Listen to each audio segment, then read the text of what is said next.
नमस्कार दोस्तों, आज है 11 फरवरी 2025 और आज की वीडियो में total 12 most important current affair पे हम चर्चा करने वाले हैं जो कि आपकी सभी परीक्षाओं के लिए इंपॉर्टेंट है। तो शुरू से लास्ट तक वीडियो बने रहिए। और देखिए, आज की वीडियो की पीडीएफ फाइल को आप वीडियो के डिस्क्रिप्शन बॉक्स से डाउनलोड कर सकते हैं और जो लोग नए हैं वो चैनल को सब्सक्राइब जरूर कर लेंगे ताकि आने वाले सभी वीडियो का नोटिफिकेशन आपको मिलता रहे। और वीडियो को लाइक और शेयर भी कर दीजिएगा। देखिए, आज का पहला प्रश्न है कि हाल ही में किसे इस्पात मंत्रालय में निदेशक के रूप में नियुक्त किया गया है। तो देखिए, भारत का जो केंद्रीय इस्पात मंत्रालय है इसके नए निदेशक बन गए हैं मैमून आलम।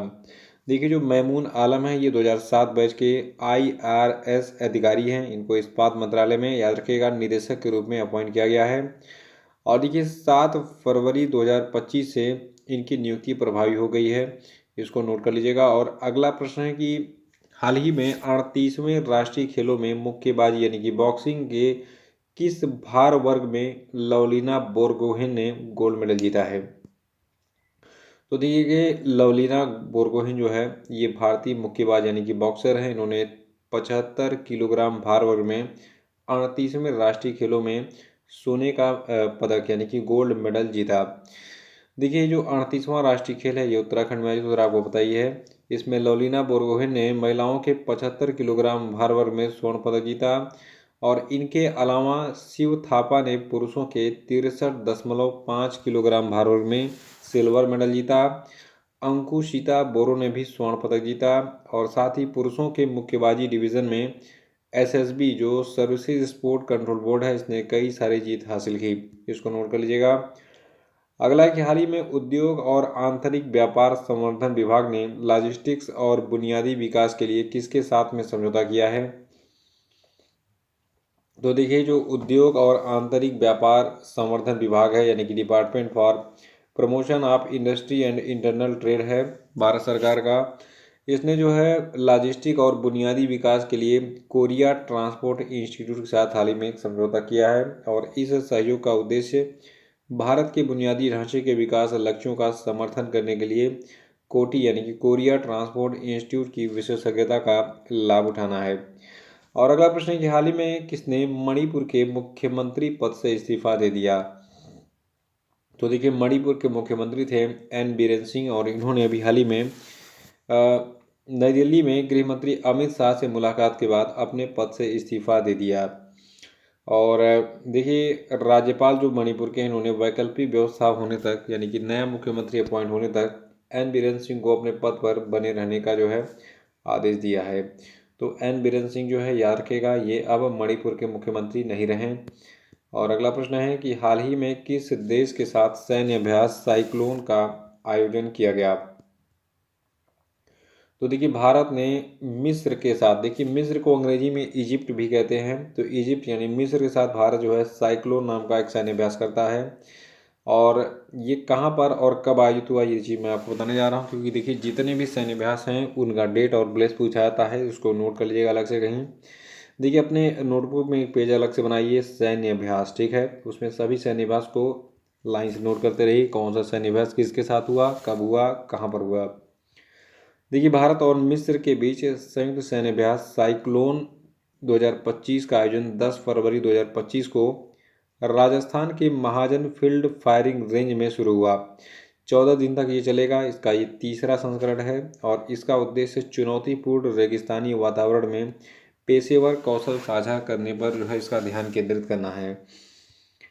और देखिए, जो साइक्लोन है इसमें भारतीय दल का नेतृत्व भारतीय सेना का जो पैराशूट रेजिमेंट है जो कि स्पेशल फोर्स में आता है, इसके जवान कर रहे हैं। और तेज़ी से तैनाती, एयरबोर्न ऑपरेशन और विभिन्न अभियानों में ये विशेषज्ञता रखते हैं पैराशूट रेजिमेंट के जो सेना के जवान हैं। और मिस्री दल जो है, देखिए मिस्र की ओर से इजिप्शियन कमांडो स्क्वाड्रन और इजिप्शियन एयरबोर्न प्लेटून के सैनिक इस अभ्यास में भाग ले रहे हैं जिन्हें रेगिस्तानी युद्ध और आतंकवाद विरोधी अभियानों का गहरा अनुभव है। छठवां प्रश्न है कि भारत ने यूएस ग्रीन बिल्डिंग काउंसिल की वार्षिक रैंकिंग में कौन सा स्थान हासिल किया है। तो देखिए, भारत ने यूएस ग्रीन बिल्डिंग काउंसिल की वार्षिक बैठक में तीसरा स्थान हासिल किया है। देखिए, जो 2024 का ये US green building council ranking है, इसमें चीन पहले स्थान पर रहा, दूसरे स्थान पर कनाडा रहा, तीसरे स्थान पर आपका भारत है।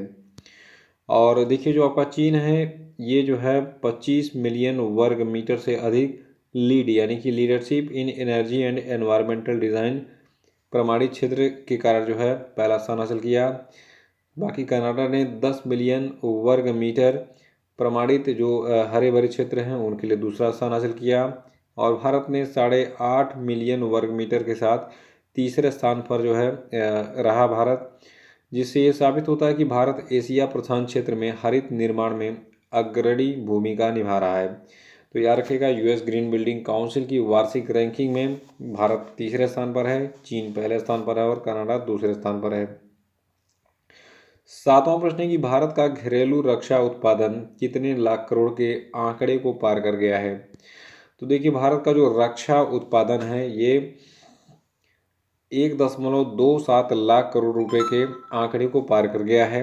देखिए भारत ने रक्षा क्षेत्र में ऐतिहासिक उपलब्धि हासिल की है, जहां घरेलू रक्षा उत्पादन 1.27 लाख करोड़ के आंकड़े को पार कर गया है। और ये उपलब्धि भारत की बढ़ती आत्मनिर्भरता और वैश्विक रक्षा निर्माण परिदृश्य में बढ़ते प्रभाव को दर्शाती है।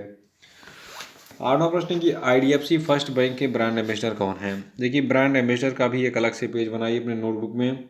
जितने भी ब्रांड एम्बेसडर मैं आपको बताऊंगा सबको नोट करते रहिए लाइन से, कौन सी कंपनी का ब्रांड एम्बेसडर कौन है। तो देखिए आईडीएफसी फर्स्ट बैंक का ब्रांड एम्बेसडर कौन है, अमिताभ बच्चन।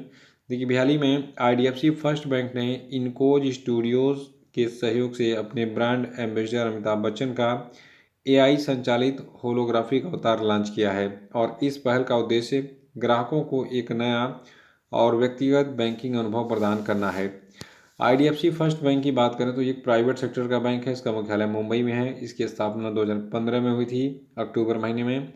और वर्तमान में आईडीएफसी के सीईओ हैं वी वैद्यनाथन।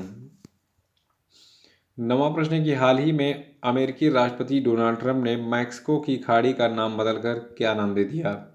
तो देखिए जो मैक्सिको की खाड़ी यानी गल्फ ऑफ मैक्सिको थी, ये अब गल्फ ऑफ अमेरिका के नाम से जानी जाएगी। और अमेरिका के राष्ट्रपति डोनाल्ड ट्रंप ने एक कार्यकारी आदेश के बाद 9 फरवरी को गल्फ ऑफ अमेरिका डे घोषित किया, जिसमें गल्फ ऑफ मैक्सिको का नाम बदलकर गल्फ ऑफ अमेरिका कर दिया गया। और 10वां प्रश्न है कि चमन अरोड़ा को किस भाषा में उनकी पुस्तक इकहोर अश्वत्थामा के लिए साहित्य अकादमी पुरस्कार 2024 दिया गया। तो देखिए चमन अरोड़ा को डोगरी भाषा में इनकी एक पुस्तक है जो कि कहानी संग्रह है, जिसका नाम है इकहोर अश्वत्थामा। इसके लिए साहित्य अकादमी पुरस्कार 2024 से हाल ही में सम्मानित किया गया। इनको ये पुरस्कार मरणोपरांत दिया गया है। और याद रखिएगा इनकी पुस्तक क्या नाम है, इकहोर अश्वत्थामा, जो कि एक कहानी संग्रह है। देखिए इस प्रतिष्ठित पुरस्कार को चमन अरोड़ा का परिवार या फिर उसके सदस्य या फिर नामित व्यक्ति को 8 मार्च 2025 को नई दिल्ली में एक विशेष समारोह में सौंपा जाएगा। और अगला प्रश्न हमारा बहुत ही इंपॉर्टेंट है कि वनडे इतिहास में दूसरे सबसे ज़्यादा छक्के लगाने वाले खिलाड़ी कौन बने। तो देखिए वनडे क्रिकेट में दूसरे सबसे ज़्यादा छक्के लगाने वाले खिलाड़ी रोहित शर्मा बन गए हैं। देखिए इंडियन कैप्टन रोहित शर्मा ने इंग्लैंड के कटक में खेले गए मतलब इंग्लैंड के खिलाफ कटक में खेले गए दूसरे वनडे में शानदार प्रदर्शन किया और कई रिकॉर्ड तोड़ते हुए भारत को 4 विकेट से जीत दर्ज कराई। देखिए रोहित शर्मा ने जो है 90 गेंदों में 119 रनों की पारी खेली, जिसमें 12 चौके और 7 छक्के शामिल थे।